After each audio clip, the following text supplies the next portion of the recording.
Welcome to Lynn Cullen Live, talk radio without the static. Email your questions and comments to lynn at pghcitypaper.com. And now your host, Lynn Cullen. Hello there. Welcome to the program on an August 30, 2018. And we're all, as far as I know, still here. How you doing? Good. I'm hoping not to go into a rant today because I've sure been ranting lately, and I hadn't been for a while, but it's okay. We'll see. We'll see what happens. I never know. I got a little stuff here and there. We're also going to try to get the gentleman from Puerto Rico on the show today that we were having such difficulty getting on yesterday. He is a journalist, by the way, and Puerto Rico back in the news, given the new assessment of how many, in fact, died as a result of Hurricane Maria and the ineptitude of authorities. But this gentleman also wants to talk to us about another aspect of what is keeping Puerto Rico from getting off its knees. And it has to do with the fact that their government, their democratically elected government, has pretty much been replaced. And I don't think a lot of Americans know that, by a control board. Sort of what happened to Pittsburgh, the city of Pittsburgh, some years back, when the state imposed, right, a fiscal responsibility board. I can't even remember exactly what it was called. It seems to me at one point we were under two separate boards, and in fact they had to sign off on anything our democratically elected officials chose to do. And Puerto Rico is in that situation, and these guys that are overseeing them make things very, very hard. So they impose austerity measures. You know, after you have been almost wiped off the map by an act of God, and then you have an act of Washington that further pushes you down in an effort to, I guess, get you back up. This is all about getting Puerto Rico's credit back on board. They are in want of great infusions of cash. Anyway, it's all complicated, and none of it seems to be going very well. And we Americans are constantly forgetting that Puerto Rico is, in essence, part of our country, that its people are Americans. And so we want to spend a little time educating ourselves about the current situation there as we head into another hurricane season. And God forbid, Puerto Rico's just sort of sitting out there like a sitting duck. Anyway, okay, we'll talk later to Hugo Marin. I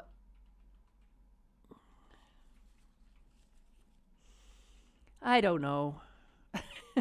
what this thing that was news this morning that I heard that's just so dispiriting, not surprising, and it has to do with the two contenders that were chosen on Tuesday by Florida voters for the to represent that state as governor.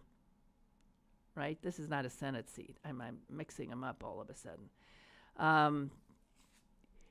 One of the people who won is a Trump light. He is a Trump acolyte, and his name is Ron DeSantis. He's been in the Congress for, I guess, 6 years. And the other came from behind in the pack.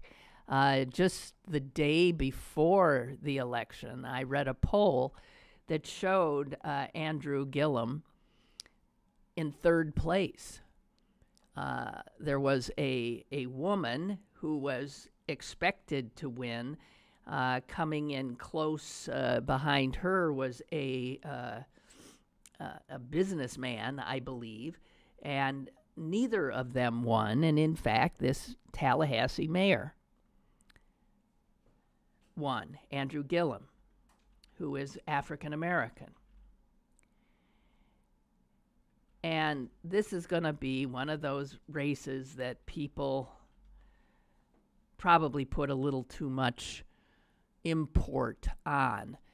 Florida is one of those states that can go either way, and to have such a stark choice available to Florida voters who come in some seriously conservative colors, and also some progressive colors with their minority populations.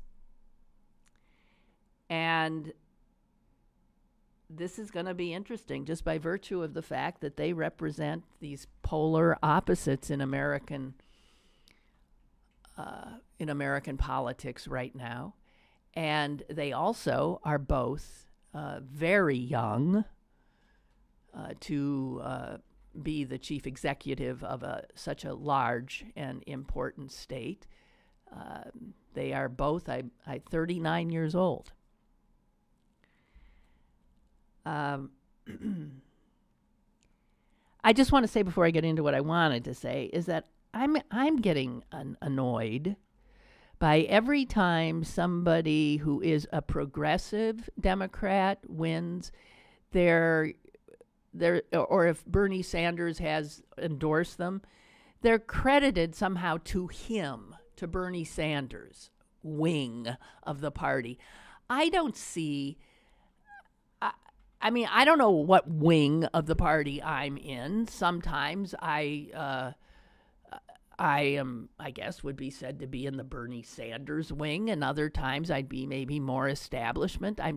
This effort to always so easily compartmentalize and divide, and this is done by media, and I don't know if it's done because they're too lazy to be more complex in their reporting, or they're just doing what they've been taught to do, which is to set up conflict, and as if there's not enough, but to exacerbate that conflict by making it look like, all right, so this is a choice between a Bernie Sanders Democrat and a Hillary Clinton Democrat, when, I'm sorry, done, past, gone. So a lot of outlets are calling Andrew Gillum, by virtue of the fact that he got an endorsement from Bernie Sanders, a Bernie Sanders Democrat, when in fact the very same Andrew Gillum was a Hillary Clinton delegate to the last Democratic National Convention. So what is he? A Clinton Democrat or a Sanders Democrat? How about he's a Democrat? And stop constantly creating this tension that some in the party might in fact feel strongly, but most don't give a damn. We look at each candidate individually. We like or don't like certain aspects of their platform. We're drawn to them. We're drawn to them on a personal level or not. I just hate this constant attempt by media and politicians and people with agendas to stick us in boxes and behind lines all the time and corral us into, I cannot stand it.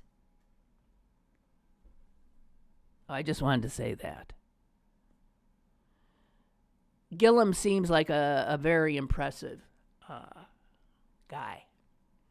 And to have a black governor of the state of Florida would be something else, wouldn't it? For that matter, to have a black governor in the state of Georgia would be something else, wouldn't it? A black woman. So Democrats are putting up some pretty non-traditional candidates in a year in which they expect to have a strong turnout. So we could end up seeing some pretty remarkable firsts, or we could see a lot of these races fall just a bit short. I don't know. But the Republican in the Florida race clearly, right out of the bat, the next morning, I guess, next morning after his election victory, Ron DeSantis, of course, shows up on Fox News. Where else? And in the course of his interview on Fox News, begins to decry his Democratic opponent as a socialist. This is their new thing. It's akin to calling him a commie. If he is for universal health care, that makes you a socialist now. So he calls him a socialist. And he says how socialism means that they're going to raise your taxes. It's going to destroy everything, blah, blah, blah, blah, blah. And then he says, he deigns to call Gillum articulate, which is just a classic way for white folks to condescend to a black person. They're articulate. And then he said, let me find the exact quote was, "The last thing we need to do," he told Fox News viewers, "is monkey this up by trying to embrace a socialist agenda." Now,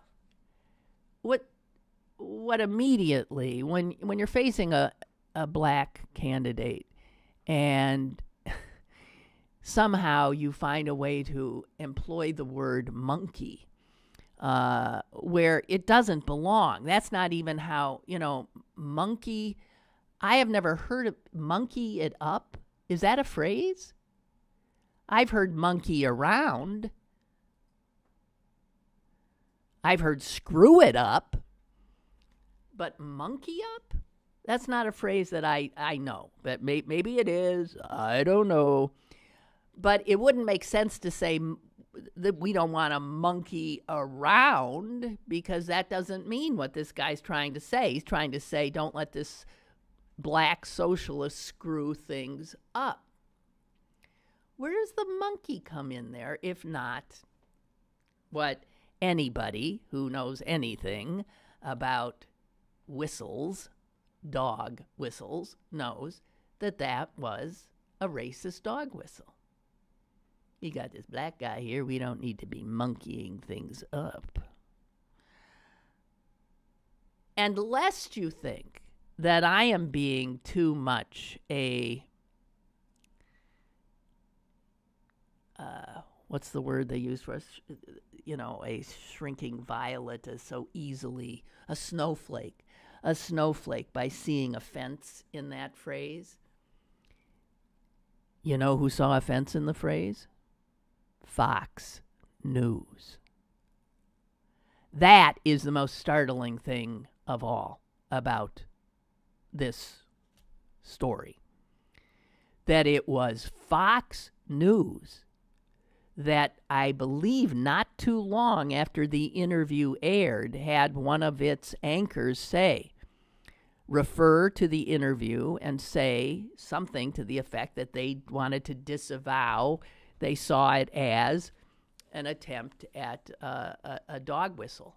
I didn't hear, because I don't watch Fox, I didn't see or hear it. I'm not sure exactly what the wording was, but I am aware that it was Fox News who said that was a racist, which verbiage, and DeSantis was forced to issue, I'm sure, a totally insincere apology. That he was misunderstood, it was not what he meant, it was taken out of context, blah, blah, blah. If anyone was offended, I'm sorry. So, less than 24 hours out of the gate, and we got monkeys coming into the picture, socialist monkeys on top of it. You know that Florida race is going to be about as ugly a race as you're likely to see. And Donald Trump will be down there in Florida for DeSantis probably every other day. Well, he's at Mar-a-Lago already, so, I mean, he's just going to be down there stumping for him. There's no doubt about that.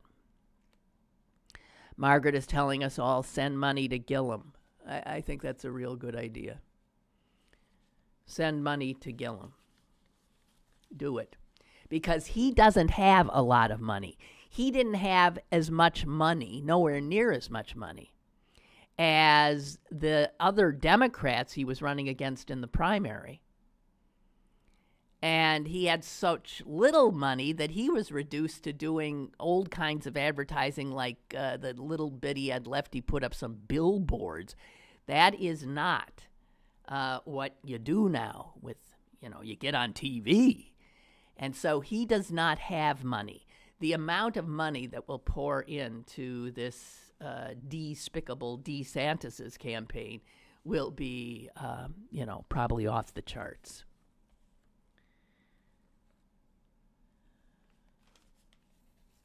Just to lighten things up for a minute.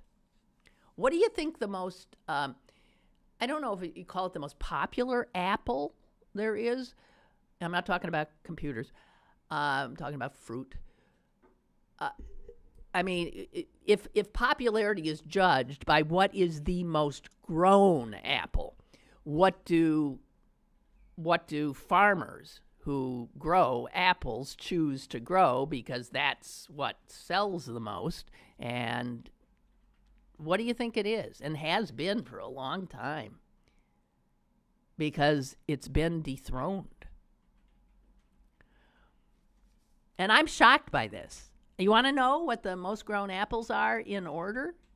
You might be shocked by this. I am, because I think there's so clearly one apple that is so much better than all the others that I don't know anybody who disagrees.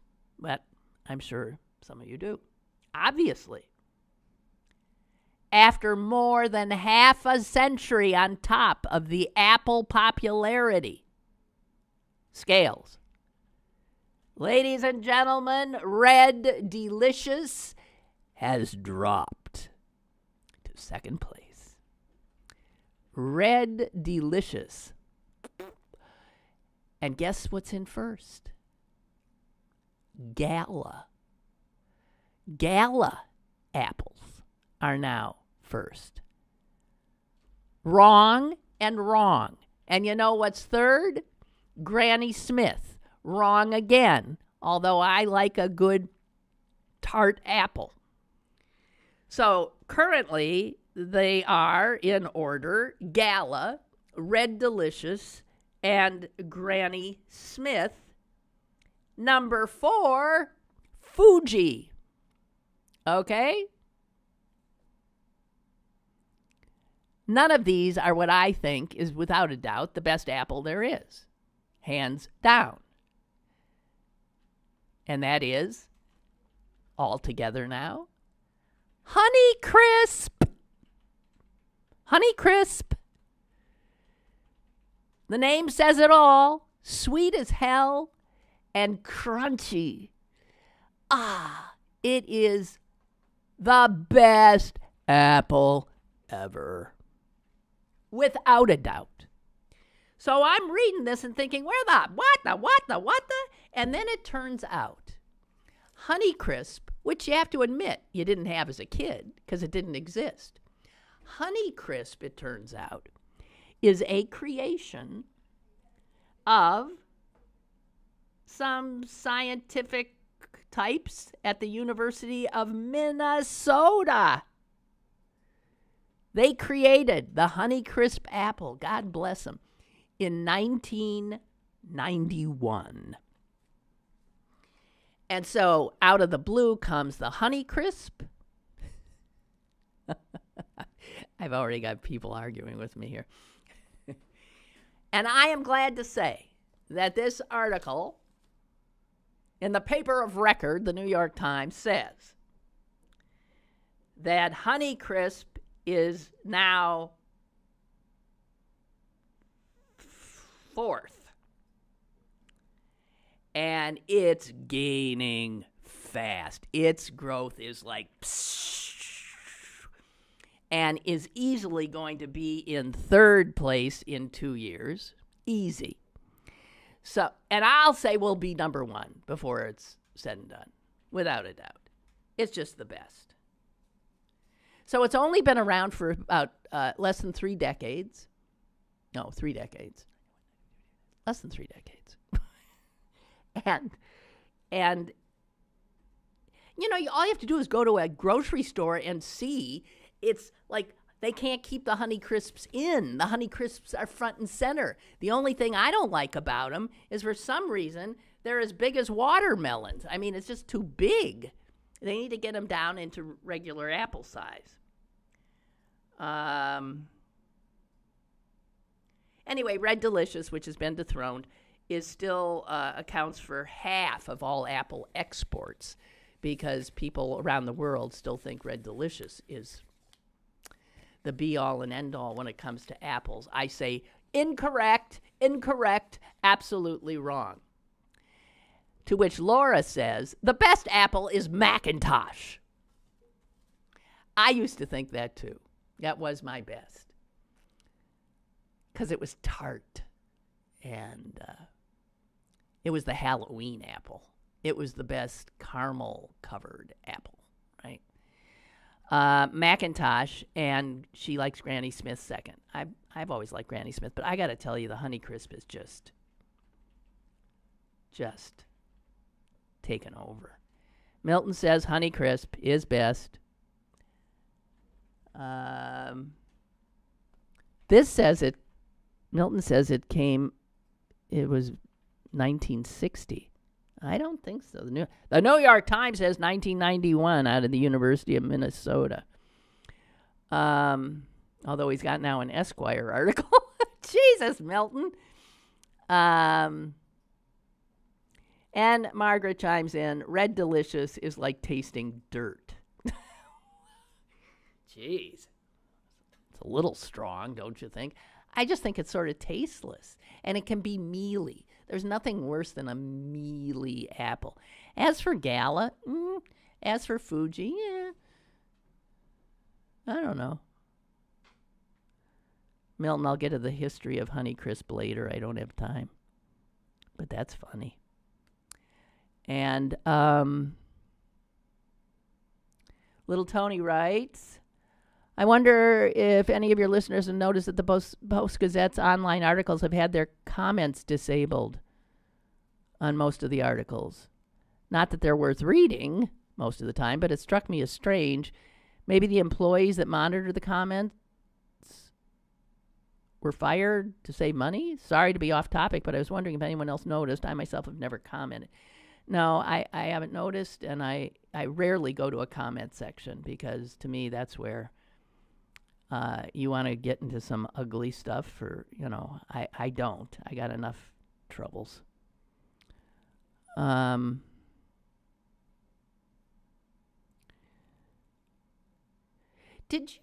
I correct? Is John McCain's mom still alive? Yeah. I just heard that, and I thought, oh, my God. I mean, I remember her. She was well over 100 when I remember seeing him and her. Good-looking old lady. She's 106. That just doesn't seem right to have to bury your child when he's 81. God. I always say, as do my siblings, that, it's our mother that's keeping us alive because she has told us that she'll kill us if one of us dies before her. So we're just trying to stay alive so she doesn't have the extraordinary sorrow of burying a child, even if the child's on Medicare, which all of hers are. So the fact that, not that I don't wish my mom to be alive at 106, that means I better, maybe redouble my efforts to keep myself healthy, though. God almighty. What else do I have here? I got a lot of stuff. Honeycrisp. Barbara says, very good, yes, and more expensive. Is it? I don't care. Oh, Ray says, now I've gone too far. Well, I never thought it would come to this, he says, but after your Apple preference revelation, we have reached an impasse.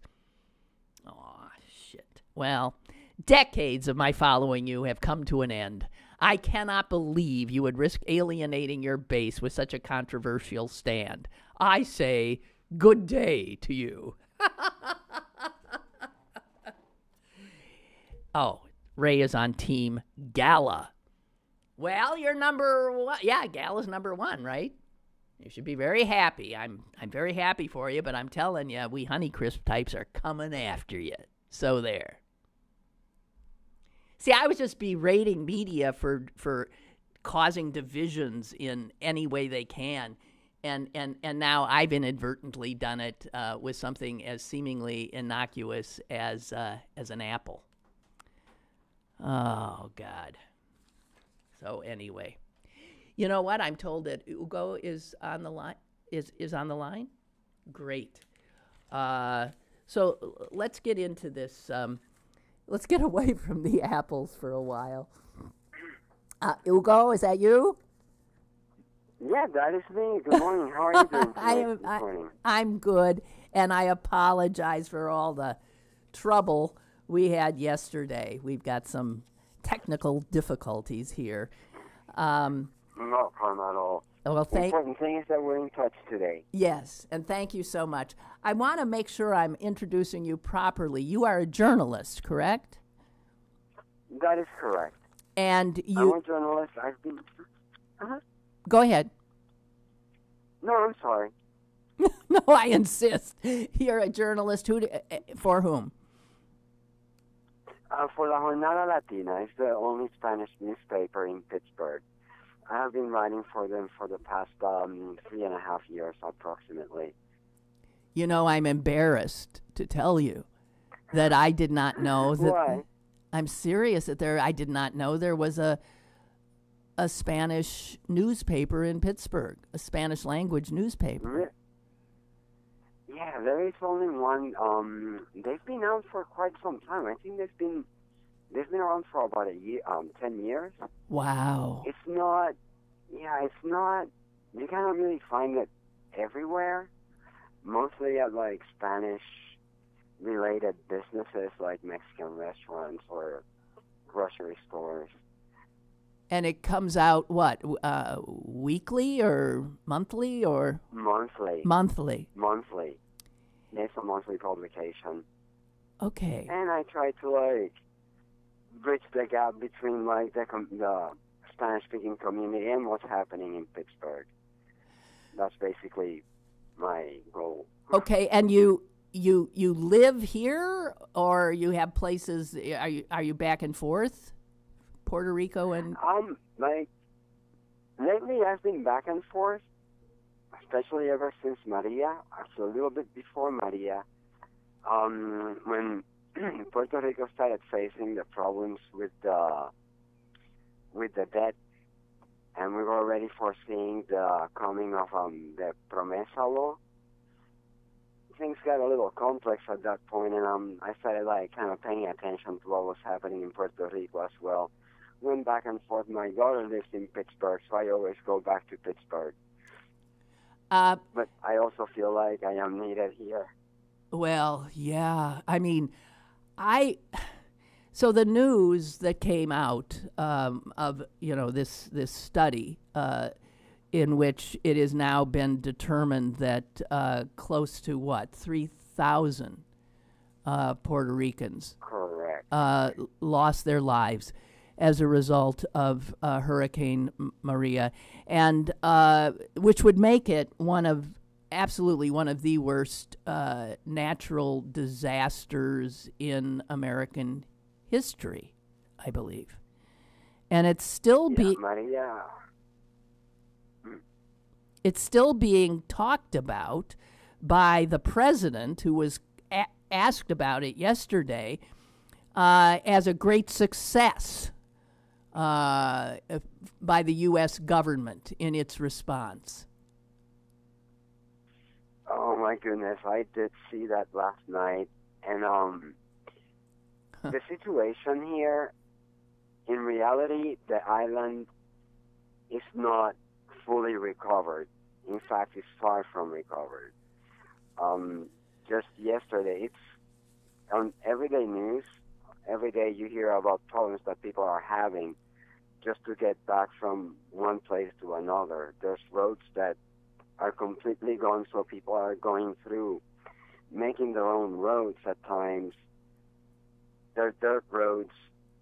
This is a rainy season, so it's very risky for people driving under the conditions they are driving these days. There's some huge infrastructure damage that has not been yet restored. Like, we're talking about traffic lights, light poles at night so you can drive around. We feel that we're still waiting on FEMA to do what they have promised that they would do.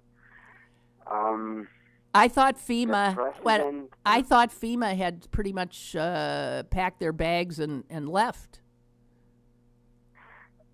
Yes. However, they're still they still owe money to a lot of municipalities, in which they said, like, okay, this is a project that you got to do. We'll give you this money to do it. And the municipality will start the project, then they do not pay, and a lot of mayors are like waiting for FEMA to disburse this money so people could fix some of the infrastructure here. There's a lot of situations where now people are trying to get FEMA to give them money because they were denied at first, although they lost everything. It has been a mess. And also, it has been really difficult to keep up with everything from within, because we have communities that still don't have electricity. So some people don't even really know what the situation is with FEMA, and with other entities. And again, we're also facing the closing of a lot of governmental agencies. We're kind of a little lost on what's happening. Actually, sometimes we feel that in the United States you have a better understanding of what's happening here than we do. You're kidding me, because I don't think we know much. I mean, it just seems like Puerto Rico has become a stepchild and an afterthought. And, it was great news to a lot of Americans that Puerto Ricans are, in fact, Americans. Yes, isn't that surprising? Well, no. You know what? I'm sorry to say, it's not. It's not. So electricity is not fully restored. Infrastructure is not fully restored. Communications not fully restored. And yet, no. It's the end of August, which tells me that hurricane season is upon us. Correct. And like these days, even if there's like a normal, it is rainy season as well. And even if there's like the slightest storm, will take away your electricity. Oh my God. Like, yes, we are not ready for another hurricane. There are houses that still have blue tarp roofs. I can just look out my front door and I will see houses with like blue tarps. Again, there's some light poles that are still kind of like hanging and they're sideways. I have wires hanging from a light pole in front of my house.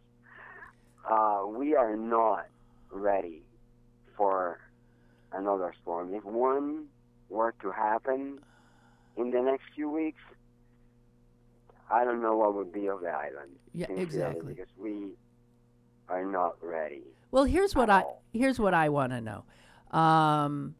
I'm wondering if Puerto Rico will survive, simply because how many people would you say have left the island and come to the States because they've simply given up? They don't see a future there for them. Yes, we have been facing massive migrations to the United States. I think that the estimate is that by next year, I believe it was 750,000 Puerto Ricans. Wow.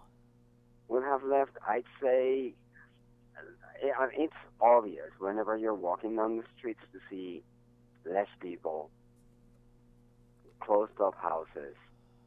The impact has been huge.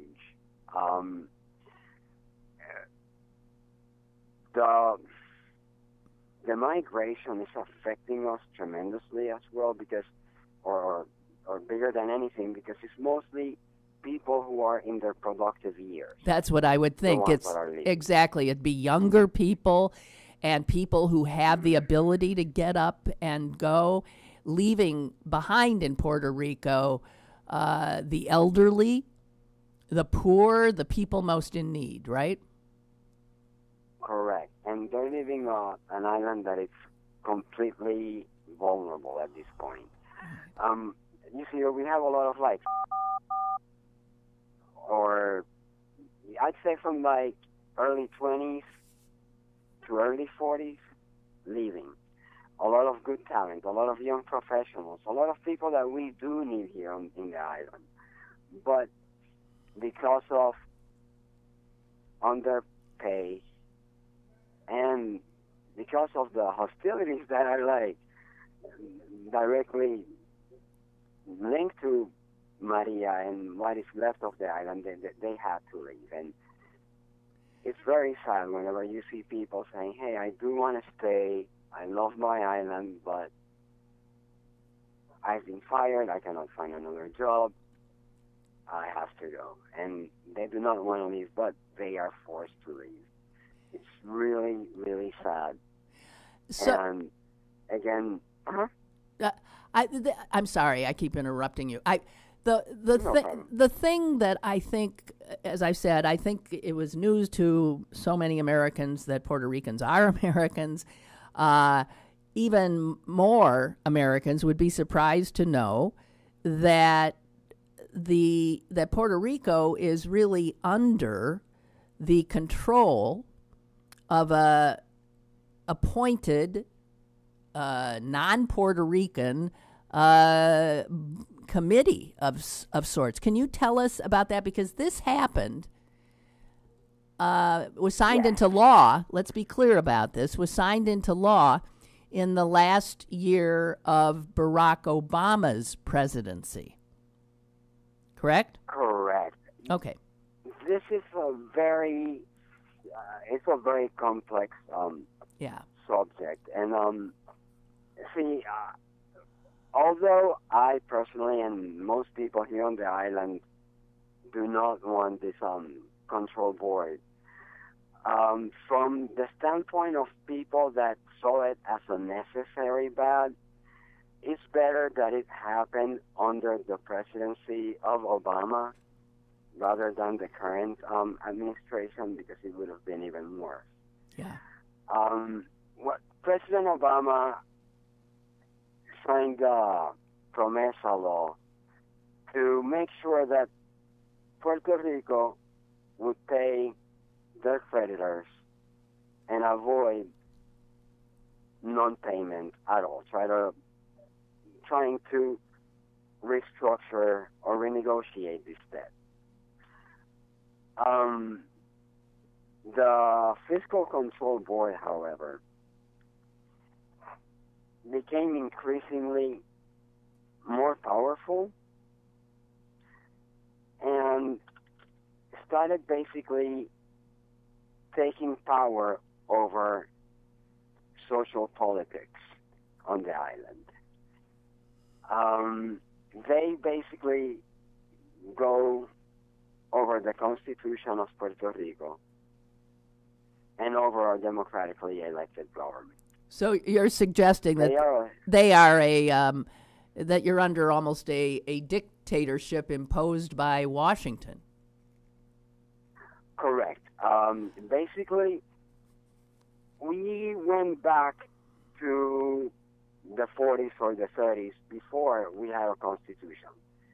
Right now, we are under complete control of U.S. Congress.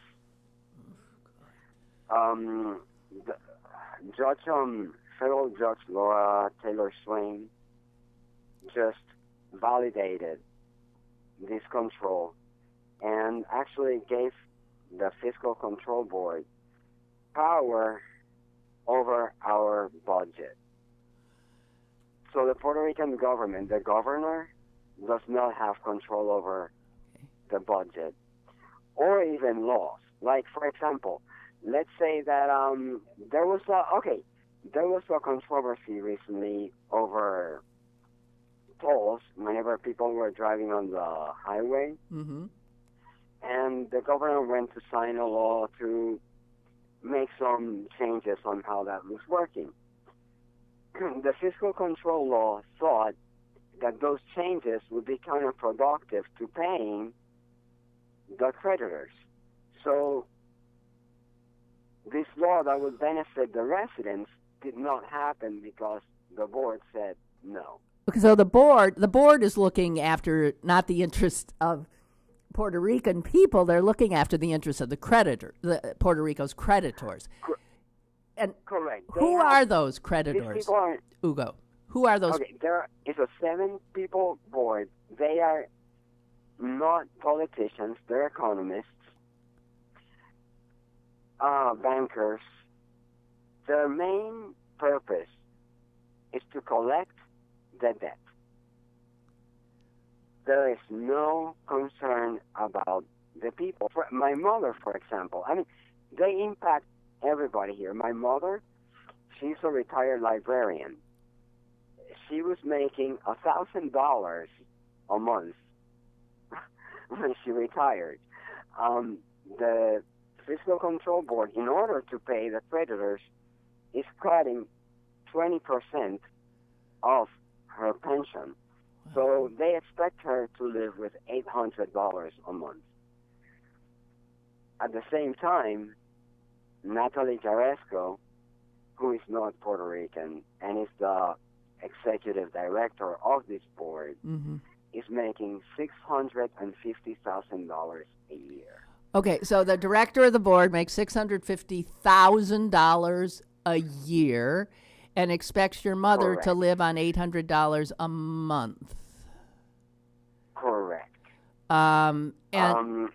This, the Fiscal Control Board wanted to increase their operation cost to $80 million a year. It was at $60 million last year. And this is excluding external costs like lawyers, what you call that? Oh my goodness, I'm forgetting my English.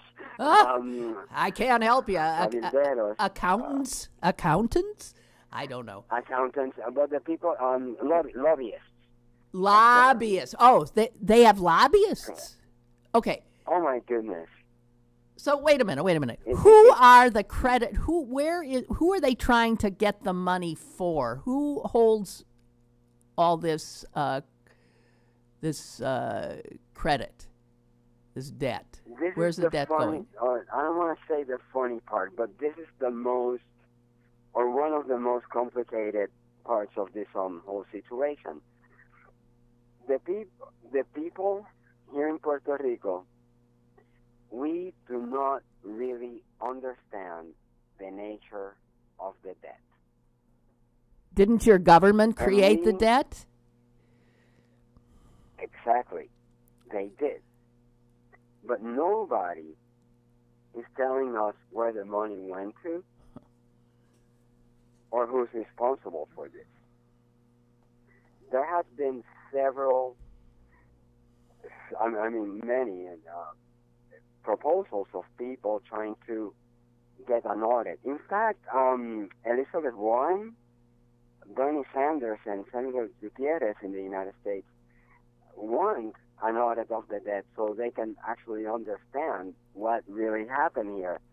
Now, both the board and the local government do not want this audit to happen. Okay.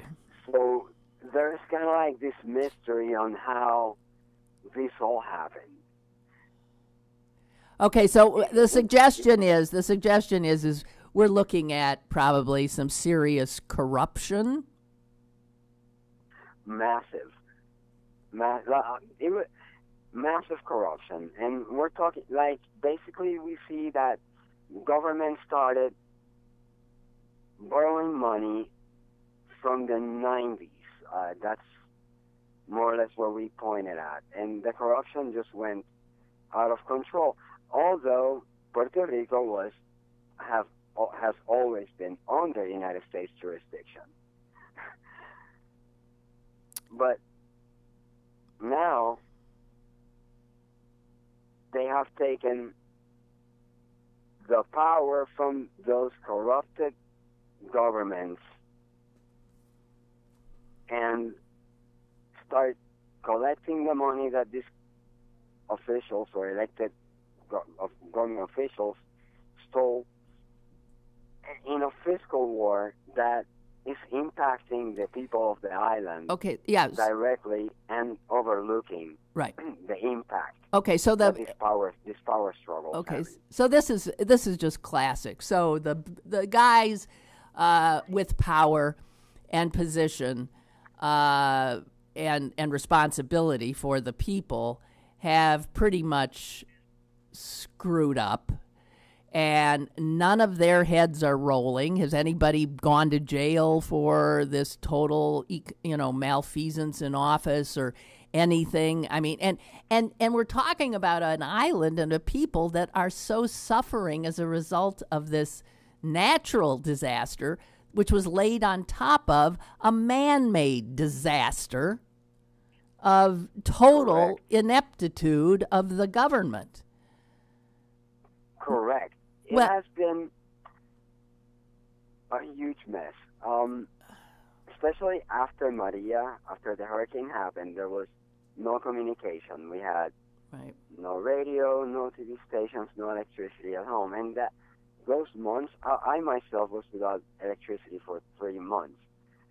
So during the time that people were too worried about feeding their family, finding water, and making sure that they had the essentials to just survive to the next day, the government started making all kinds of decisions that we did not know what was going on. And to this day, they're talking about the privatization of the Authority of Energy here in Puerto Rico, which is one of our biggest assets. If that's privatized, it's a lot less money than the island's going to have. Right. But that happened at a time when people are still disconnected from what's happening in the government. Oh boy, I have to tell you, this is, I can't imagine. I can't imagine. I'm looking at something from the Wall Street Journal yesterday, and it says there is no money specifically to help Puerto Rico in the government funding bills. That's Washington. In the government funding bills in the Senate or the House that are being considered for next year. There is no money specifically to help Puerto Rico in the Republican-controlled country. Those are bad news. Huh? Those are bad news. Yeah. You see, like, the austerity measures that are being imposed are taking Puerto Rico back. I don't know if you heard about the closing of schools. Tell us about it. They're closing down. See, I mean, so the big guys screw everything up and corrupt, through corruption and pocketing money, and who knows where it went, and the people end up paying the price. So they're closing. Correct. They're closing down schools now. 300 schools were closed before the beginning of this school year. Is that a result of the hurricane, or this is the control board? This is the control board and the austerity measures. It's part of the austerity measures. 3 weeks after the beginning of the school year, we still have special ed kids without schools or teachers, begging on television for their school to please be reopened. Less money next year. You just broke my heart. I'm sorry. I'm sorry. No, it's good to know, because a lot of people have a lot of faith that something will change, but nothing is. And this is just going to mean less services for us, less Puerto Rico. It has been so devastating seeing less people, less services, a government that has no power, school closings, people having to migrate, and we feel defeated, Lynn. We actually feel defeated, and I'm sure all that we can do at this point is maybe try to raise international awareness, and actually, I think we have a lot of faith in the diaspora and the people of the United States that they can maybe talk to their elected officials and be like, hey, what's happening in Puerto Rico? Can something be done? Because we are American citizens after all. It's a small place. We're like, 100 miles long by 35 miles wide. We may have like 3 million Puerto Ricans living on the island at this point. So to the government, we are nothing. I mean, if you compare the island of Puerto Rico to New York City, we're like, a small fraction of the population of a big city in the United States. And size-wise, you can fit us in Lake Erie, right? So we are very small. And we are struggling. Again, there's communities without electricity, communities without water, a lot of misinformation coming out. Some people trying to paint Puerto Rico has already been recovered. So to bring like tourism, because we do rely on tourism, although this tourism is kind of leading to gentrification here on the island. Yeah. It's complex. Oh, the situation is really, it's desperating, and again, we do feel pretty defeated. The overall feeling is that we don't know what's going to be left of the island by next election time. If there is an election here in Puerto Rico, because even if we elect a new governor, there's nothing they can do. La Junta, or I'm sorry, we call the board the Junta. The Fiscal Control Board is in control. U.S. Congress is in control. We have no control, no say, no country. Wow. We're basically just sitting there, seeing what's happening, and feeling very powerless, and most of us having to migrate. You know, I wish I could, give you some good news, but the people of the United States seem so distracted now by the craziness going on, coming from the Washington, D.C., the Trump administration, and no attention is being paid to all kinds of very important issues. Puerto Rico, of course, being one, and as I said, heading into another hurricane season. It is a true scandal what happened in Puerto Rico before the hurricane and certainly after the hurricane. And I feel for the people of Puerto Rico, and I will do my best to get the word out. And I'm sorry if I really upset you. By the way, the article I saw was in yesterday's Wall Street Journal under by Ariane Campo Flores, and it's the headline of it was "Hurricane Death Toll Now Put Near 3,000," and it was toward the end of the article that they said there was no money in either of the spending bills in the House or the Senate that are specifically earmarked for Puerto Rico. So if you want to... I will be reading that okay. right away. Okay. And I thank you so much. And please keep in touch, Ugos, and take care of yourself. Absolutely. Thank you so much for your time, Lynn. Thank you. And also I want to share my solidarity with my people in the United States. I know you guys have a lot of internal problems right now. And yeah. But, we got electricity and schools are open. So, no, but thank you very much. Thank you. No, thank you. Thank you, Lynn. Okay. Have a great day. You too. You too. Bye-bye.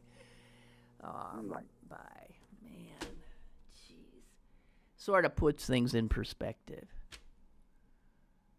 God, I hope Mother Nature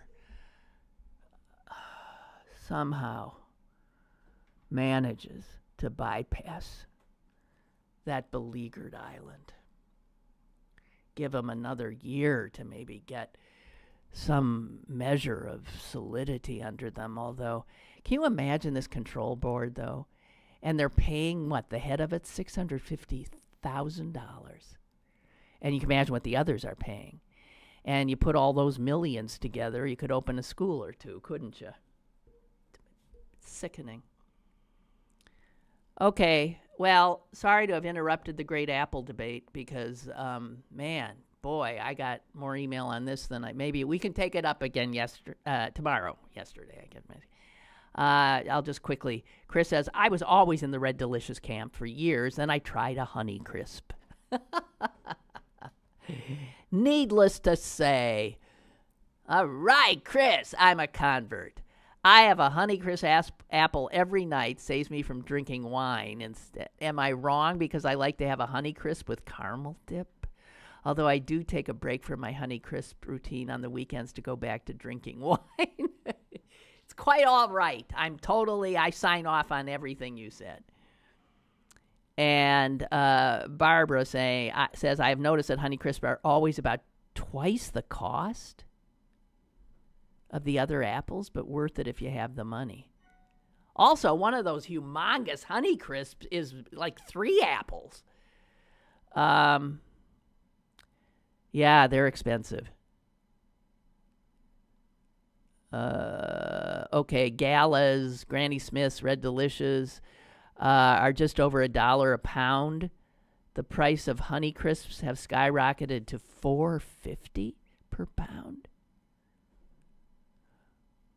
Wow. Oh, wait, that's from 2 years ago. Well, maybe that's not the case now. Who knows? They're still probably pricier. But I'll tell you, well worth it. It's like eating candy. It is the best. Okay, so sobering stuff from Hugo Marin in Puerto Rico. And as you know, it is, other than the news that came out yesterday with this revised death toll, it is a forgotten island in our country, and it is of our country, and it's really disgusting. Unbelievable. Disgusting. Okay, that'd be it. I got a skedaddle, and I wish you all a good day, and I'll see you tomorrow. Bye.